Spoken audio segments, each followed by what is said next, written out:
Coming up tonight, the Ovation of the Seas makes her Alaskan debut as we visit Icy Strait Point for the very first time ever. Nature takes center stage, as you hope, in Alaska. And a gift becomes a dream. It's all coming up, so let's set sail.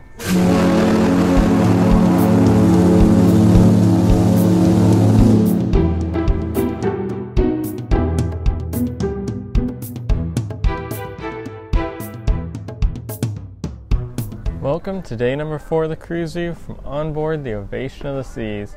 Today was Thursday, May 16th, 2019, and our first port of call of the sailing with a visit to Icy Strait Point, Alaska.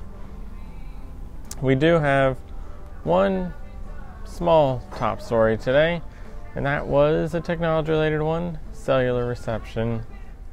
We are back to land, back to Alaska, back to the US, which means cell reception is restored. You can use your phone, but as is often the case in Alaska, reception is not the greatest, and for Icy Strait Point at least, even when in port, the reception was about 2 bars at best. While entering port, you could see a tower up on a mountain. Not sure if that was the one supplying cell service to the area or not, but any obstruction at all, even just moving from one side of the ship to the other, was enough to completely drop you off the cell reception entirely. And even walking around the port, entering a building would just completely disconnect you from the cell network. So it was a very weak cell network today. It was almost impossible to even send photo text messages at all. But it was at least there if you wanted to make a phone call. That was functioning today. And this is a big change from the last time I did a sailing out of Vancouver. Jewel of the Seas, we sailed south along the coast of Washington, Oregon, California, and we could see land almost the entire time and almost always had cell reception of some level. It seemed like as long as you could see land, you could make a phone call and use your data pretty easily. Whereas with Alaska, it is a very sparse country. There is very little reception, it appears, so far. So even if you can see land, it doesn't mean your phone is going to work. So it is important to remember that if you are thinking we're back in the US and you can just use your phone the whole time because we'll be in closed waters. That is not the case up in Alaska. So as I mentioned, we were at our first port of call for the day. Our location was Icy Strait Point, Alaska. We had a scheduled arrival of 9 a.m. this morning. We actually got in a bit earlier. I got up at 6 a.m. to watch us start our arrival, and about 8:15 we were preparing to dock. By 8:45 we were completely docked and cleared to start letting guests off, so we're ahead of schedule this morning with our arrival. This evening our departure was scheduled for 8 p.m. At 7:30 the captain announced that all passengers were accounted for on board, so everybody made it towards the deadline, and by about 7:45 we're starting to depart the pier. As for the weather today, we are getting longer and longer days. We had a listed sunrise this morning at 4:40 a.m. and a sunset at 9:20 p.m. It is currently about midnight, and outside you can still see a little bit of light on the horizon. So even with sunset at roughly 2.5 hours ago, we are still able to see some of that sun. So we are getting closer and closer to almost 24 hours of some level of daylight visible. The high for today was 59 degrees. As we were docking, it was listed at 49 degrees at the time. It was incredibly cold this morning. The wind was blowing, which of course makes it very cold. Once we docked, that wind completely stopped, and that really changed things along with the warming throughout the day. So we gained about 10 degrees from when we were arriving till the afternoon. We had very calm seas today, almost lake-like the entire time we're entering. We were in those enclosed waters as we made our way to Icy Strait Point, which always results in those calm sea conditions. And as I mentioned, it was windy when we were pulling in. A lot of that was from our forward momentum. There were only about 6 knots of wind today. And all day long it was a beautiful day. We had some blue sunny skies, a little bit of cloud cover, but in the afternoon things really changed up. About 3 p.m. a rainstorm came through, and that pretty much set the rest of the day. There was some level of rain, mist, or drizzle the remainder of the day at that point. So moving on to our compass, we were in port, so what went on today? As I mentioned, I woke up at 6 a.m., try to see a little more of the arrival with an early arrival and knowing we were going to have a long entryway into Icy Strait Point. So I got up at 6 a.m., headed up on deck, was out on the bridge wing about 6:30 this morning. Those bridge wings, for some reason on this sailing, are only open 6 a.m. to 6 p.m. and they are locking them each day. So that is a little bit odd, but it was 6:30, so that meant that it should have been opened. A crew member did come over and open it once I walked out there. And it was a good timing because from 6:30 a.m. until about 7 a.m., it was nature everywhere. There were whales all over the place. Pretty much anywhere you looked in the water, you'd see some kind of movement. We were really in the middle of what appeared to be a very popular area because everywhere you looked, there was a movement. You could see the whale spouts, you could see something swimming in the water. Definitely a very active morning, and there were a couple other people out there, and we certainly saw more whale than I think most expect to see during an entire sailing just in that morning. And most people that took their whale excursions today when they came back talked about seeing roughly 20 whales, which I'm sure were the same ones that we had seen this morning. They just took a boat back to where the cruise ship had already sailed through this morning. So that was an incredible sight. Anyone that truly chose to get up early got a beautiful morning to them. And that is what you want to see in Alaska, whales. We certainly saw what we wanted to see today. And hopefully going forward, we will continue to see them. We are very early in the season, so they haven't been scared off yet. And that might have led to some of this, but certainly not a normal sight to see so many whales in such a small area at once. So that was 6:30 to 7. I remained out there until our arrival at 8:45. I then chose to stay on board. Spent most of the day on board, filmed the ship, tried to get that complete ship tour video in order and try to have everything completed while we did have a rather empty ship, but it wasn't as empty as I had hoped because this morning we did have a crew drill going on. Today's was a bit different than some of the others. Seems like they like to change it up a lot, which is always good. Today it was not a fire or sinking ship or anything like that. It was a Charlie drill, which appears to be for some kind of security threat or something along those lines. Walking around the ship, there were crew scattered everywhere you looked, just pretty much covering every public space of the ship. And walking throughout, occasionally I would hear somebody comment on how many people had been found, so it sounded like there was some kind of drill around an intruder or somebody on board that shouldn't have been and trying to locate those people. Towards the end, they did eventually send everybody to the muster station. At that time, the crew kind of dispersed to the appropriate areas to help manage those muster stations. I tried keeping an eye outside, but I did not notice any lifeboat drills today. It seemed to be purely the crew drill side of things today. A little bit later in the morning, at about 12:30, I was up on the top deck walking across and noticed that North Star was running. It is listed in the compass as reservations required, but it was running with pretty much nobody on board. As I walked by, the sports staff were asking people if they wanted to come into the North Star because they were trying to hold it until they had full pods, and they were actually struggling to get the pod filled at the time. So if you are on board during a sea day, it is always packed, always lines. It's been that way since the Quantum. You can have a line all the way down the pool deck, but as soon as we enter a port in those mornings, it is just deserted. You can get right on, walk on, no reservations, no lines. It is so simple. It's been that way since the beginning, and it still continues that way even today, where you can truly just get on North Star when you want on these port days. And in the afternoon, once everyone did start coming back, they did continue even into the rain, and it got a little bit busier, but it's always those mornings when everybody rushes off to their excursions that you can just walk on the North Star. So if you have a later excursion or exploring on your own, it's always a good idea to stay back a little bit, give North Star a ride, let the crowds dissipate in the port, and then head off and enjoy your day. So that was 12:30. I then had lunch following that in the Windjammer. Failed to mention it yesterday, but I had lunch in the Windjammer yesterday as well. And that back deck, we are in colder weather, but wall docked and the sun shining and no wind back there.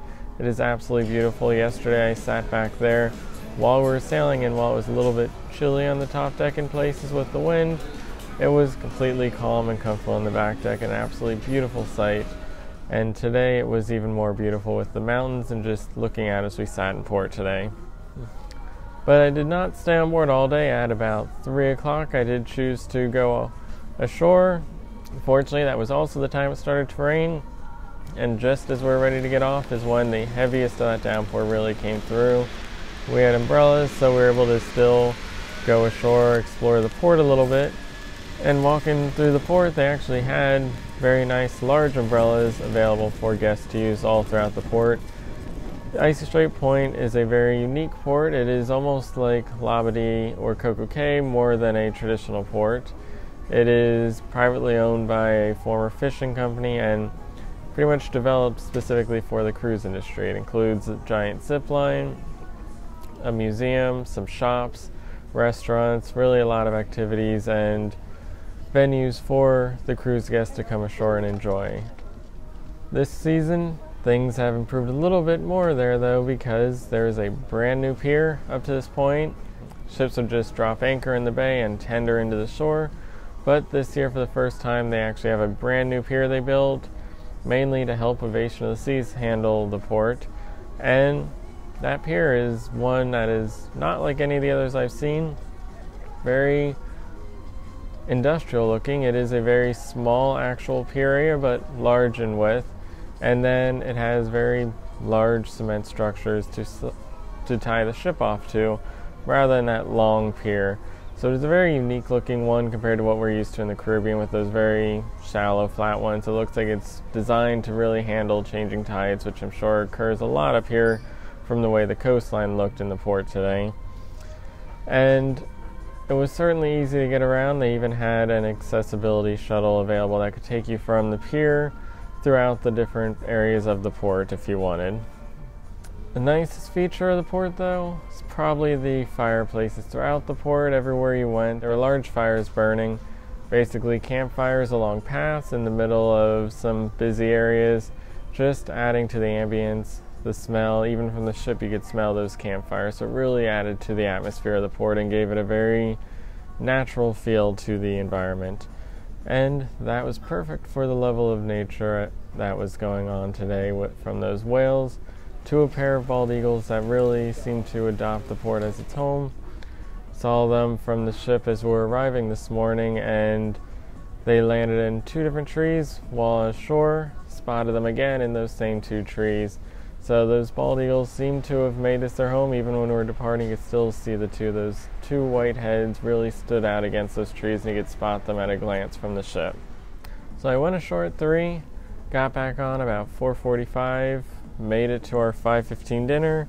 Day 4, another casual night, so we've now had 1 formal and 3 casual.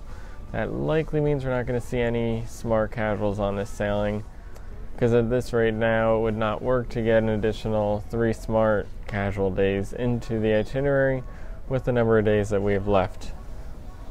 So for dinner tonight, there were a couple good items, and one of the things that I've found out is that they have some off-menu items. I mentioned yesterday I got that apple sauce, like chilled apple soup, and today I got another one of those. There's often on most days a chilled soup available, but it's not listed on the official menu. Today our waiter explicitly told us what the soup of the day was for that, and it was a chilled strawberry bisque soup, so I went for that with my starter, and that was absolutely delicious, just like it used to be on all the old ships. It's really been missing from the past couple sailings, those chilled soups that were always on the menu years ago that are suddenly just not there. They were the perfect day to end every evening. Even when you're in colder ports, it is great to have one of those chilled soups. Just a very refreshing way to end your day. And following that then, for my entree, I got the crispy chicken Kiev, and that was absolutely delicious. Had a lot of different chickens on board the ship, up in the windjammer, down in the main dining room, and it's usually pretty good, but there's often something that I often pick out of it. Some kind of vein or odd looking area of the chicken. Today that chicken was absolutely beautiful. It was perfect, white, clean chicken all the way through. It was absolutely beautiful looking through and through, and without a doubt the best chicken, if not meat in general, that I've had on a ship, and possibly the best chicken I've even had on land, because it was absolutely delicious and just perfectly clean the entire way through. And then for dessert, I went with the no sugar added apple coffee crumble. This was basically like an apple cobbler. You had some apple and crumble on top with some ice cream as well. But what made it a little different was a little bit of ground coffee bean mixed into the crumble. That gave it a little bit of a coffee kick to it as you ate the apple. So that was 5:15, and following that I then got ready for our departure, because we of course had that 8 p.m. departure today. And at 8 p.m. the rain was still coming down. As we made our way back to the ship earlier in the day, it seemed like the rain pretty much stopped, just a light drizzle, but as we were departing it was still raining, not heavy like earlier, but certainly enough that it was hard to be out on those upper decks without getting too wet. And that made it a little difficult to go around the ship and find some good spots. The Ovation of the Seas showed today that it really can handle these scenic areas. That was one of the concerns I had with a ship like this. There's a lot of areas to watch, but how good would it be to actually take photos? And between the solarium, the indoor pool, 270, there's so many places you can go to just look out, and there's plenty of room to disperse those crowds. She handled it beautifully this morning with everybody wanting to watch that arrival. And of course you have less outdoor deck space than the Radiance class has, but the increased indoor space kind of makes up for that loss, and a lot of those people that are forced onto those outside decks stays inside, so it really doesn't get overly crowded on those outdoor decks. When we get to Hoover Glacier in 2 days, that'll of course be the true test of how well she can handle it, but today she seemed to do incredibly well for at least my expectations of how she would do. And that certainly proved that the Ovation is the right ship for Alaska, something I was hoping would be the case. A lot of the reason I picked it was because of the love of the Quantum class, but that was always a concern in the back of my mind. She has a lot of good winter style spaces, but would she have enough scenic ocean views? And that was something I noticed throughout the day as I was filming. Everywhere I looked you could see the ocean. You don't really realize just how much of the ocean you can see around this ship until there's something amazing out there. Today as I filmed the Windjammer, everywhere you looked you could see those mountains in the distance. Even when you were looking away from the windows, there were mirrors everywhere that I hadn't even noticed before, but suddenly now when it's reflecting these mountains, you quickly spot them. It really was hard to go somewhere and not notice those mountains out there. They are very visible through the windows everywhere, and that is certainly a good thing. It showed just how well this ship is suited for not just getting inside and staying focused indoor when the weather's bad outside, but to actually acknowledge and appreciate that beauty of the scenery around you. So that 8 p.m. departure, as I mentioned, was rainy, so I had to find some creative places to watch it from, including the indoor pool. Got some neat shots there, as well as from hiding under the iFly, which seems to be the best outdoor place to really get out of the rain. It's the one thing she probably could use a little bit of an overhang in some areas to help give you a place to stand and be shielded from that rain. That was an 8 o'clock departure. Watched it until about 9 o'clock and then headed to the 10 p.m. showing of The Beautiful Dream. This is the first Royal Theatre production show of the sailing, and it is just like The Gift, or at least that's what I thought it was. Everything I had seen up to this point said that The Beautiful Dream and The Gift on Anthem of the Seas were pretty much the exact same show, just a rebranding to go along with the Asian market to make it a little more appealing to that market. And going in, I was expecting the same. As I sat down, the stage looked the same. Everything seemed to be in line to be the same exact show. But I was pleasantly surprised that it was not really the same show. It was the same show, but a completely different concept. The Gift, we of course learned a lot about during the Anthem of the Seas series. We got all the inside information on just what the concept of that show is, because it truly was a complex one, and one that during my initial viewing was completely off, but after hearing the true meaning of the concept about the father and losing the mother and trying to build that connection back to the daughter and the son, and just all the emotion of that, it was completely different after hearing that and watching the show again with that greater understanding of just what was going on throughout the show. The Beautiful Dream did not follow that concept at all.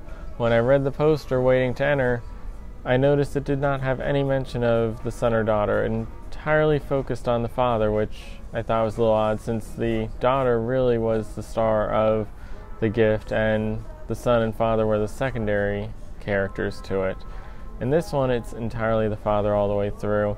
Started off a little bit different, had an entire scene focused on the father and mother and how they met, their past, getting us caught up on what happened all the way to her death. And that was something not in the gift at all. From there, it just stayed entirely focused on the father, beyond two little scenes where you have a slight glimpse of the kids. They really are not part of the show. They aren't a critical part at all. And every scene that was the father or the daughter was played entirely by the father character in this one. The only odd thing about it was that they kept all the costumes the same. So what was the son and the daughter in the gift appeared to be the younger version of the mother and father character for this show. So that throws you off a little bit if you've seen the gift, but if you've never seen it and you're going into a Beautiful Dream for the first time, you won't even know about that, and it will make perfect sense, which is huge because most people leave the gift completely confused, and the Beautiful Dream just makes so much sense. It is so much clearer, straightforward, and while slightly shorter, it was certainly, in my opinion, the better of the two shows. Pixels didn't even come close to being Spectre's Cabaret. Felt like a little bit of a cheaper, shortened version. The Beautiful Dream just is so much clearer. It really is a more well-refined and elegant performance. All the same scenes are there. The BMX rider is missing for some reason. A couple things changed because of the obvious twist of the father being the star of the whole show. But overall, a lot of the songs, the sets match up. There are a few new songs, some changes to a few scenes because of the character swaps. But it really is the same show, just a completely different concept and a much clearer and more enjoyable concept because it is so much clearer. So if you have done Anthem of the Seas, you've seen The Gift, and now you're coming on Ovation of the Seas, do not miss The Beautiful Dream. Don't assume it's the same show because it is not the same show. And you'll certainly be missing out if you skip it. So that was at 10 o'clock, got done about 10:45, and that was pretty much the last thing in the compass. It was a very early end to the day today. A lot went on today, and we have a lot going on tomorrow. Tomorrow we are in Sitka from 7 a.m. to 6 p.m., and according to the captain's announcement and what we just saw outside, at about 11:30 tonight, we exited the Inside Passage area, got back out into the Pacific Ocean. We left Icy Strait Point, headed north. Once we hit the ocean, we are now headed south to get down to Sitka, and we will remain in the ocean for a few hours tonight. At about 4:30 p.m. tonight, we are supposed to make our way back inland to start our arrival to Sitka. We have a 4:36 a.m. sunrise tomorrow, so that sunrise will be about the same time that we are entering the land, and we are scheduled to make our arrival to the port and dock at 7 a.m. and if it's like today, it'll be a little bit shorter, but it will certainly be a beautiful morning tomorrow as we make our arrival and the sun rises all at once. So that about does it for today's episode. We do not have an interview. We do not have any venue dining tours today. Today is mainly focused on the port. We have more interviews coming up in the sailing, but on the port days, we're going to focus a little more on the nature and the port itself as we go through those days. So for now, I'm Picone. Thanks for watching. Tune in tomorrow to see what happens in Sitka, and stay tuned for the links.